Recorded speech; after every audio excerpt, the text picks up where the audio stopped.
আসসালামু আলাইকুম, সবাই কেমন আছেন? নিশ্চয়ই ভালো আছেন। আবার আপনাদের মাঝে হাজির হলাম নতুন একটি ভিডিও নিয়ে। তো আজকের ভিডিওর বিষয় হচ্ছে আল রাজি ব্যাংক। যাদের আল রাজি ব্যাংকের অ্যাকাউন্ট আছে অথবা অ্যাকাউন্ট করবেন বা আগে থেকে করেছেন, তো আপনার কোনো সমস্যা থাকুক অথবা না থাকুক, আশা করি ভিডিওটা যদি দেখেন তাহলে আপনার আগামী হয়তো কোনো সমস্যা হতেও পারে। তো সেক্ষেত্রে আপনাকে অবশ্যই আগে থেকে যদি ভিডিওটা দেখে রাখেন তাহলে হবে কি আপনার সেই সমস্যা সমাধানটা খুব তাড়াতাড়ি করতে পারবেন। কারণ অনেকে আমাকে এখন বর্তমানে আল রাজি নিয়ে অনেক মেসেজ, অনেক কমেন্ট, অনেক সমস্যা হইতেছে। তো আসলে একজন একজন করে আমি সেই কমেন্টের উত্তর বা এক একটা মেসেজের জবাব এত বুঝিয়ে বলা আসলে সম্ভব না। কারণ শুধু একটা না, বিভিন্ন ধরনের বিভিন্ন মেসেজ, বিভিন্ন ধরনের কমেন্ট, কেউ ফেসবুকে, কেউ হোয়াটসঅ্যাপে। তো আসলে সবাইকে একটা একটা করে যদি আমি উত্তর দিতে যাই বা বুঝিয়ে বলতে যাই তাহলে আমার অনেক সময় লেগে যাবে। তো এই জন্য ভাবলাম যে একটা ছোট করে ভিডিও দিয়ে দিই, তাহলে তো আপনাদের যার যে সমস্যাগুলো আছে ভিডিওটা যদি দেখেন মনোযোগ সহকারে তাহলে আশা করি ইনশাল্লাহ আপনার সেই সমস্যা আর থাকবে না, বা আমাকে কমেন্ট করতে হবে না, অথবা অন্য কোনো ইউটিউবারের কাছেও আপনাকে কোনো ধরনের প্রশ্ন করতে হবে না ইনশাল্লাহ। তো অবশ্যই যদি আপনি আল রাজি ব্যাংকের অ্যাকাউন্ট হোল্ডার হয়ে থাকেন অথবা আল রাজির অ্যাকাউন্ট করবেন ভাবতেছেন তাহলে অবশ্যই ভিডিওটা একটু মনোযোগ সহকারে লাস্ট পর্যন্ত দেখেন, তাহলে আশা করি আপনারা অবশ্যই একটু না একটু উপকৃত হবেন ইনশাল্লাহ। আর যারা এখনো সাবস্ক্রাইব করেন না চ্যানেলটা অবশ্যই সাবস্ক্রাইব করে দিবেন, ফেসবুকে যারা দেখতেছেন অবশ্যই ফলো দিয়ে দিবেন। তো প্রথমত আসেন আসলে এটিএম কার্ড। আপনারা যারা আল রাজি ব্যাংক ব্যবহার করেন, প্রায় লোকেরই এই সমস্যাটা হয়ে থাকে যে এটিএম কার্ড কিন্তু হাতে আছে। যেমন আমার নিজেরই আমি যদি বলি, আমার কাছে কিন্তু এটিএম কার্ড আছে। তো আমার এটিএম কার্ডটা কিন্তু আমি অনলাইনে কোনো ব্যবহার করতে পারি না। আর আমি এখানে একটা স্ক্রিনশট দেখাইতেছি, দেখেন আমার আল রাজি ব্যাংকের অ্যাপস এর ভিতরে। ওইখানে কিন্তু আমার যে ভিসা মাতা কার্ডটা আছে এই কার্ডটা কিন্তু শো করে না, শুধু একটা ডিজিটাল কার্ড শো করতেছে, অন্য কোনো কার্ড কিন্তু এখানে শো করতেছে না। অথচ আমার কাছে কিন্তু কার্ডটা আছে এবং এই কার্ডটা দিয়ে আমি এটিএম কার্ডের থেকে টাকা উঠাতে পারি এবং ডিপোজিট করতে পারি, সবই করতে পারি। তবে একটা জিনিস করতে পারি না, সেটা হলো অনলাইন কোনো ট্রানজাকশন এটা দিয়ে হয় না। তবে এর জন্য আমি কাস্টমারের সাথে কথা বলেছি, তারাও চেক করেছে সবকিছু ওকে আছে বলে, এবং আমি অ্যাপসেও যতগুলো সেটিংস আছে সবগুলো আমি চেক করেছি, সবকিছু ওকে আছে। কিন্তু আমার এই কার্ডটা কিন্তু আমার এই অ্যাকাউন্টের ডিটেলসে গেলে পরে ওখানে কার্ড শো করে না। তো এই জন্য আসলে কি করা যায়? তো এরকম সমস্যা অনেকেরই আছে, আমার এখানে অনেক দুই তিনজনের এরকম সমস্যা হয়েছে। তবে এই ক্ষেত্রে যদি আপনার কোনো ইউজার পাসওয়ার্ড ভুলে না গিয়ে থাকেন, আর সেক্ষেত্রে যদি আপনি ইউজার পাসওয়ার্ড ভুলে গিয়ে থাকেন, তবে দেখা গেছে আপনি ইউজার পাসওয়ার্ড পরিবর্তন করতে গেলে তখন কিন্তু আপনার এই এটিএম কার্ড দিয়ে ইউজার পাসওয়ার্ড পরিবর্তন করতে পারবেন না। কারণ হচ্ছে আপনার এটিএম কার্ডটা যদি আপনার অ্যাপসে শো না করে তাহলে কিন্তু ওই এটিএম কার্ডের পিন নাম্বার বা এটিএম কার্ড নাম্বারটা আপনার ইউজার পাসওয়ার্ড রেজিস্টার্ড করলে বা ফরগেট মারলে ওইখানে কিন্তু এটা শো করবে না। আর আল রাজি ব্যাংকে যখন আপনি ইউজার পাসওয়ার্ড ফরগেট করবেন তখন কিন্তু আপনাকে এটিএম কার্ডের পিন নাম্বারটা দিতে হয়। তো এই জন্য যদি আপনার এই সমস্যা হয় তাহলে কি করবেন? প্রথমত হচ্ছে যদি আপনি শুধু আপনার অ্যাপস এর মধ্যে এটিএম কার্ডটা শো করতেছে না, বাকি কাজ আপনার চলতেছে, এই যে সমস্যা হয়ে থাকে তাহলে আপনি এটা দিয়ে চলতে থাকেন। আর যদি মনে করেন যে আপনি ইউজার পাসওয়ার্ড ভুলে গেছেন, আপনাকে রেজিস্ট্রেশন করতে হবে, অথবা আপনি অনলাইন ব্যাংকিংটা ওপেন করতে পারতেছেন না, আপনি আবার নতুন করে আল মুবাশশির আনলকিং করবেন, তাহলে অবশ্যই যেটা আপনাকে করতে হবে তা হচ্ছে আপনাকে অবশ্যই আবারও আগের মতো যেভাবে প্রথম এটিএম কার্ডটা মেশিন থেকে বের করেছিলেন আবারও ঠিক এই মেশিনে যাবেন এবং অবশ্যই আপনার অ্যাকাউন্টে 35 রিয়াল জমা থাকতে হবে। এবং এটা আপনাকে অবশ্যই আকামা ডেট এক্সপায়ার হওয়ার আগে এই কার্ডটা আপনাকে নিতে হবে। আপনি যদি আকামা কার্ড নেওয়ার মানে আকামা এক্সপায়ার হয়ে যাওয়ার পরে এটিএম কার্ড বাইর করতে চান, আর আপনি যদি আকামাটা আপডেট করতে না পারেন তাহলে কিন্তু আপনাকে ওই কার্ডটা তারা দিবে না। আর দ্বিতীয় হচ্ছে আপনার অ্যাকাউন্টে কমপক্ষে 35 রিয়াল থাকতে হবে, কারণ আপনাকে যখন ডেট এক্সপায়ার হওয়ার আগেই কার্ডটা নিতে যাবেন তখন কিন্তু আপনাকে 35 সাল দিতে হবে। সেটা আপনার কার্ড হারিয়ে যাক, নষ্ট হয়ে যাক, যে মানে যাই কিছু হোক না কেন, 35 সাল কিন্তু আপনার অ্যাকাউন্টে না থাকলে আপনি কার্ড বের করতে পারবেন না। তো অনেকে আছেন যে বলেন যে কার্ড হারিয়ে গেছে, নষ্ট হয়ে গেছে, বা কার্ড কাজ করতেছে না, অথবা কাউকে দিছিলেন আপনি কার্ডটা খুঁজে পাচ্ছেন না, তখন কি করবেন? তো দেখুন আসলে তখন আপনার যদি অ্যাপস ওপেন হয়, অ্যাপস যদি রেজিস্ট্রেশন করা থাকে, সবকিছু ঠিক থাকে, তাহলে প্রথম কাজ হতে হবে আপনাকে অ্যাপসটা ওপেন করবেন। অ্যাপসের ভিতরে গিয়ে ওইখান থেকে আপনার যে কার্ডটা, যদি আপনি মনে করেন যে নতুন কার্ড নেবেন তাহলে এই কার্ডটাকে আপনি একদম স্টপ করে দিবেন। তো স্টপ করার রিজন হিসেবে কার্ডটা হারিয়ে গেছে, লস অথবা ড্যামেজ দিয়ে দিবেন, দিয়ে এটাকে কার্ডটাকে আপনি একদম আপনার অ্যাকাউন্টে থেকে স্টপ করে দিবেন। তো স্টপ করে দেওয়ার পর আবার আপনি সেম সেলফ সার্ভিস মেশিনে গিয়ে নতুন করে আবার একটি এটিএম কার্ড নিয়ে নেবেন। তবে সেক্ষেত্রে অবশ্যই আপনাকে 35 সাল থাকতে হবে।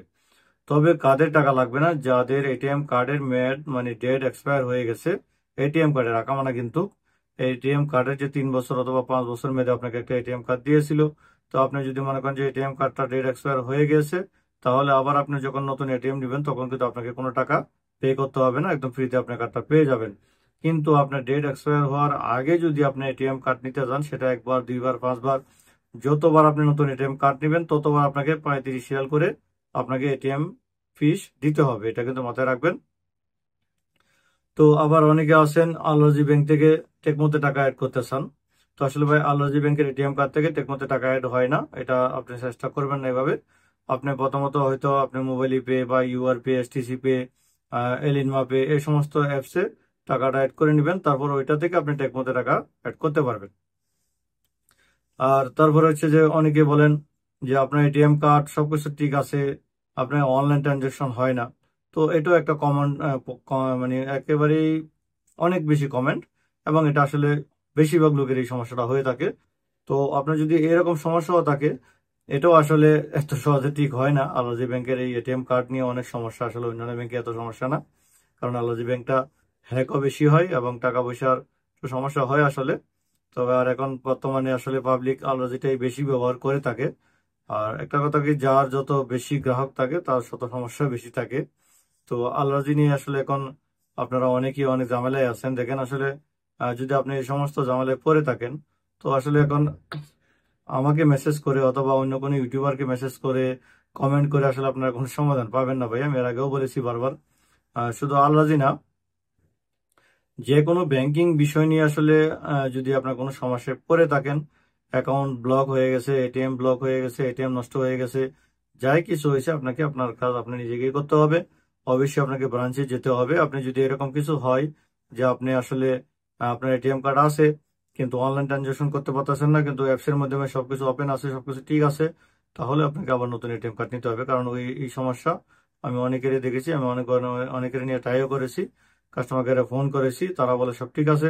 আমি অ্যাপসের মাধ্যমে ঢুকলে পরে দেখি সব ঠিক আছে, কিন্তু ওইটা দিয়ে অনলাইন ট্রানজাকশন হয় না। তো যদি আপনার এই সমস্যায় পড়ে থাকেন, তাহলে আপনাকে আবার নতুন একটি এটিএম কার্ড নিতে হবে। তবে অনেকে প্রশ্ন করেন যে আগের এটিএম কার্ড স্টপ করতে হবে কিনা। যদি আপনি অ্যাপস ওপেন করতে পারেন, আপনার যে আল্লাজি অ্যাপসটা আছে ওইটা যদি ওপেন করতে পারেন, তাহলে এখান থেকে স্টপ করে তারপর নতুন কার্ড নিলে সেটা সবচেয়ে ভালো হবে। আর অনেকের আছেন যে অ্যাকাউন্ট মানে ইউজার পাসওয়ার্ড ভুলে গেছেন, আপনি লগ ইন করতে পারতেছেন না, তো আপনি কি করবেন, তাহলে আপনাকে অবশ্যই সেলফ সার্ভিস মেশিনে যাইতে হবে এবং আপনার অ্যাকাউন্ট নাম্বারে আগে থেকে 35 রিয়াল ডিপোজিট করে নেবেন, মানে অন্য কোনো অ্যাকাউন্ট থেকে টাকা ট্রান্সফার করে নেবেন। তারপর যখন আপনি মেশিনে যাবেন, তখন কিন্তু আপনি একটা নতুন কার্ড ওখান থেকে একদম বাইর করে নিতে পারবেন। এবং নতুন কার্ড বাইর করে নেওয়া যাওয়ার পরই আপনি আবার ইউজার পাসওয়ার্ড ফরগেট দিয়ে আপনার যে অ্যাপসটা লগ ইন হচ্ছিল না ওইটা আবার লগ ইন করতে পারবেন।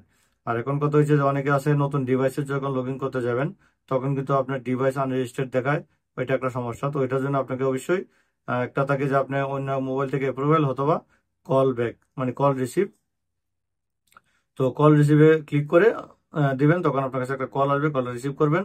তারা আপনাকে একটা নাম্বার বলবে, যে প্রথম যে নাম্বারটা বলবে এই নাম্বারটা পাবেন, তারপর আপনার মোবাইলে একটা ওটিপি আসবে 4 ডিজিটের, ওটিপি নাম্বারটা দিয়ে দিবেন, তাহলে আপনার ডিভাইসটা রেজিস্ট্রেশন হয়ে যাবে।